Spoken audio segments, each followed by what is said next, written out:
Today is a very important day at Patty's school because Captain Clemens of the fire department is here to tell the children what to do in case of fire. Children often are alone when they see a fire, and if they know the right thing to do, they may save a house or even a human life. The main thing is be calm, stop and think, and then do the best you can. The children like Captain Clemens and join eagerly in the lesson. He asks Jack how he hurt his hand. Jack was burned while roasting hot dogs. His hand is bandaged neatly because his mother learned how to dress burns at the Red Cross first aid class. The captain compliments Jack on the fine bandage and explains to the children that it is best to use a burn ointment for small burns, but for large, dangerous burns, cover the wound with a dry, clean dressing and rush the patient to a doctor. There are many good ways to treat burns. The important thing is that every family should have an emergency kit with bandages, dressings, adhesive tape, and simple remedies for burns and other accidents. More fires are caused by matches and smoking than by any other thing. In lighting a match, always strike the match away from you so that the flame will not burn your clothing. An easy way to remember about dangerous Mr. Match is that he has a head but no brain. You have to be the brain for his head. Never allow a match to go out alone. Chaperone your match. Little children 3 and 4 years old have started many fires with matches. If you break the match before you throw it away, you can be sure the match is out. Keep matches in a safe place, out of reach of small children. Christmas trees are a fire danger. They become dry and have ornaments and lights that catch fire easily. Here, Christmas wrappings are piled near an overloaded fireplace, dangerous because of flying sparks. Keep a metal screen in front of a fireplace, and never leave papers near a fireplace, a stove, or a heater. Oily rags and liquids that burn easily, like gasoline, must be kept away from stoves because they can catch fire from a spark or even from intense heat. Next to matches and smoking, defective wiring causes the most fires. Electrical cords wear out and may give off sparks that start fires. We all have seen the corner mailbox, police signal box, and the fire alarm box.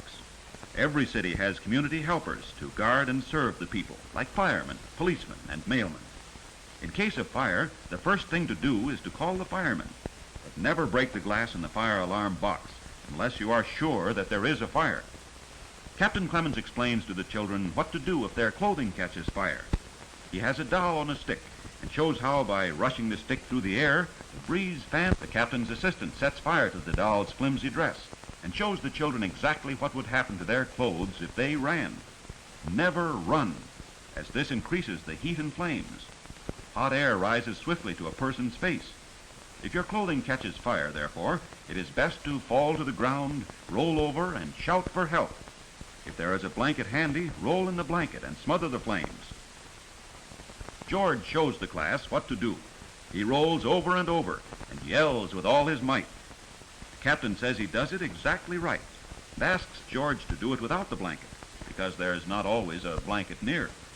If children do the right thing, they can put the fire out before they are badly burned.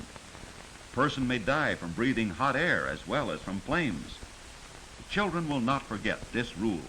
Lie down, roll over, and shout for help. In a house, it is important to try to breathe the purer air near the floor or at the window. Several years ago in this neighborhood, the terrible Chatsworth fire burned 50 homes. Many people were left homeless. Captain Clemens asks if any of the children were in this fire. Patty waves her hand. Indeed, she did see the fire. They stopped the fire right in front of her house. The captain asks Patty to tell the other children what happened. This is what she told the class. The day started just like any other day, except it was hot and sticky. Patty was helping her father herd the goats at milking time, although she was only 5 years old. Her father put Ginny, the goat, on the platform so that Patty could milk her. It was hard for Patty's little hands to learn to milk, but her father was proud of her and said that she already had a good milking stroke. Patty always liked to help and tried to do the things her brother did. You can see how this day started just like any other day. It was great fun. And Patty was proud to carry the heavy pan of fresh, clean milk into the barn.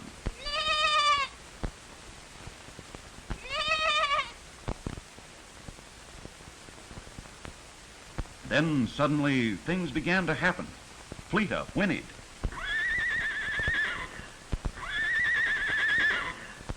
The geese flapped their wings angrily, a sign that something was wrong. Mother called to Patty, and Patty's brother Bill yelled, "Father, Father, fire, fire!" First, all that Patty could see was a tiny curl of smoke creeping up the ravine.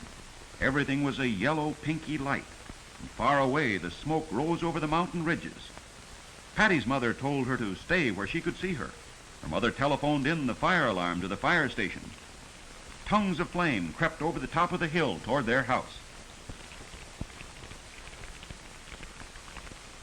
Patty's father, Mr. Garman, always knows what to do, and in 3 shakes he and Bill hauled their hose up the hill across from the Garman house.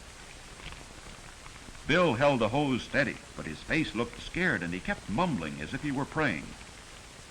The flames spread along the ground, catching fire to everything. As far as you could see, there was smoke, and a bad wind came up. A fire is spread by flames and also by the terrific heat that blows ahead of the flame, catching fire to everything in its path.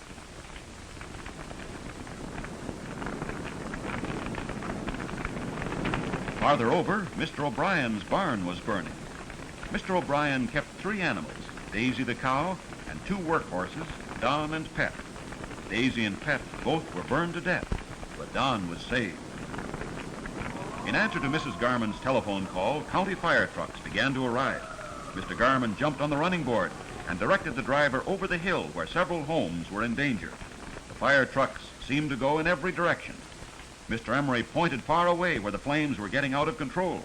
The fire spread so fast that many homes were in danger. More firemen rushed to help. They moved fast. The ladders and large hose were heavy, but each man rushed to do his particular job. The firemen train every day to become more efficient, and they have had long experience in putting out fires. They have a great responsibility to save human life and property. Teamwork is necessary to fight a fire. The firemen are expert at working the large nozzles. The roof fell. Firemen can change the length and width of the stream of water. They use a strong, solid stream for putting out the fire. A wide spray of water is used like a screen to protect the firemen as they go toward the heat and smoke. One man alone could not handle the large, heavy hose. The firemen advanced steadily toward the fiery furnace. They took turns at the front of the hose. As the smoke became too much for the front man, another took his place, and he moved to the back where the air was better. The water stopped the blaze and kept the heat and flying embers from spreading the fire. The front man turns the nozzle to change the stream of water. Every home should be prepared for a fire. The garden hose should always be attached to a faucet. No human could enter the house in these flames, but the problem of the firemen is to see the flame does not spread. Pete Dawson's home was completely destroyed, and he and his brothers and sisters had no place to live. In bad fires like these after an earthquake or an atomic bomb, many people are hurt or killed by falling objects and walls. People should stay far away from burning buildings. The center roof fell first. Then another roof went down. Back at the Garman Ranch, the boys beat out the flames with gunny sacks. They were tired, but proud that the firemen trusted them to handle this part of the fire alone. This relieved the firemen to work on the other side of the ridge where the fire was raging. Mr. O'Brien's barn still was burning. Patty's mother and Bill pulled a hose up to the back of the barn. Her father was worn out, and Bill relieved him on the hose. Bill could be counted on to do a job like the older boys. But what happened? Bill was overcome by the smoke. Mrs. O'Brien, too, was hurt, hit by a falling branch. Patty's sister Barbara told the firemen on the truck to call the ambulance to pick up Bill, Mrs. O'Brien, and Ruth O'Brien. The ambulance was standing by in case anyone was hurt. In this terrible fire, no people were killed due to the quick thinking of the men and prompt first aid.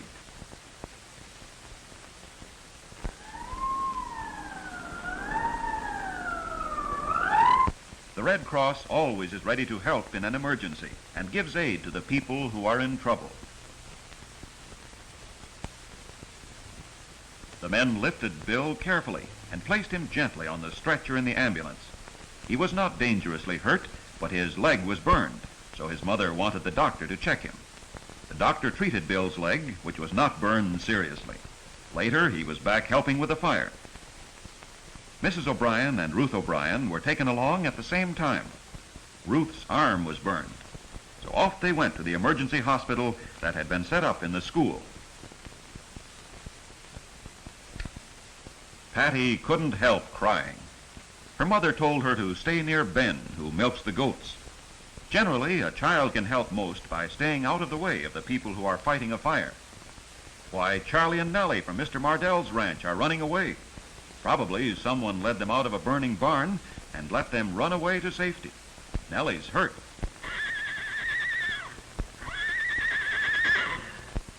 Patty herded the goats to the end of the corral, away from the smoke, and tried to talk calmly to the goats to keep them from getting excited. They might have stampeded and hurt each other. Her baby goat was trembling.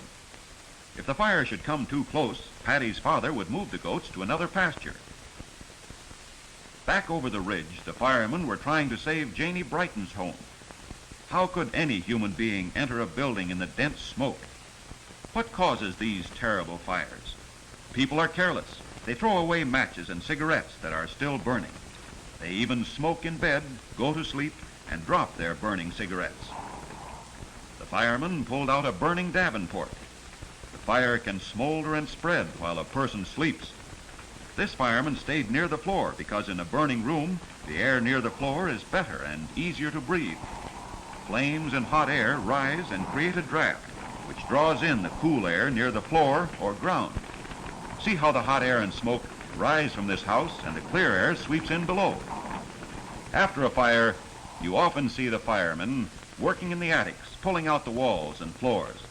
Seems like unnecessary destruction of the building, but it is important to be sure that no hidden fire is buried in the frame to start up later and cause another fire. Firemen do everything they can to prevent water damage. Reporters and news photographers go to all large fires to learn about the fire and also to find human interest stories for their papers. Each man tries to get the news to his paper first. The tired firemen hauled the heavy lengths of hose up the hill to the trucks. It takes time to clean and repair equipment and have it ready for the next fire. They stayed on guard through the night to be sure no new fires would spring up.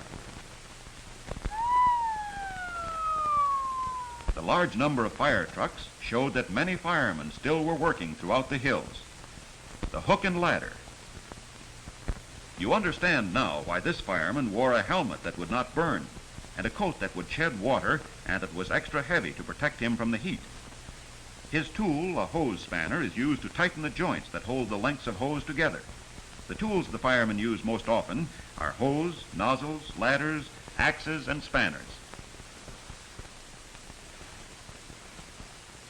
Bernie O'Brien pats old Don, the horse that was saved from the flame in O'Brien's barn fire. Mr. Emery told Mr. Garman about the damage at High Point. Refugees who yesterday had a nice home now trudged through the ruins hoping to save something of value. Nothing was left standing. Just an old car and the old stove. Poor Millie and Todd. Who wants an old roasting pan? Everything gone. And Millie's doll. It just seemed more than they could stand. After a great disaster such as a fire, earthquake, or atom bomb explosion, lack of water may be the most serious problem of all. More fires might break out, and so Mr. Horner tried to dig out the water pipes that led to his home. Water is needed to put out new fires and for washing and drinking. Electric wires broke and fell to the ground. They might be live wires and might burn seriously or even kill the person who touched them. After any accident, never touch a fallen wire. Mrs. Garman thanked Mr. Emery for helping to save their farm.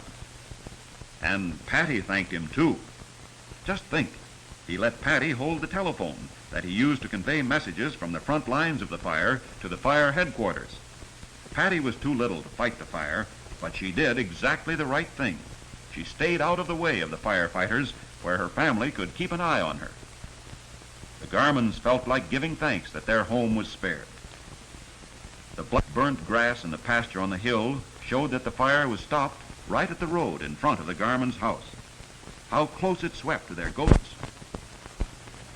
Billy's face looked sad and tired. That day he grew up. It was a hard day, but he found out that in an emergency he could count on himself to do the right thing. Patty cried. Her mother comforted her and told her what a good girl she had been.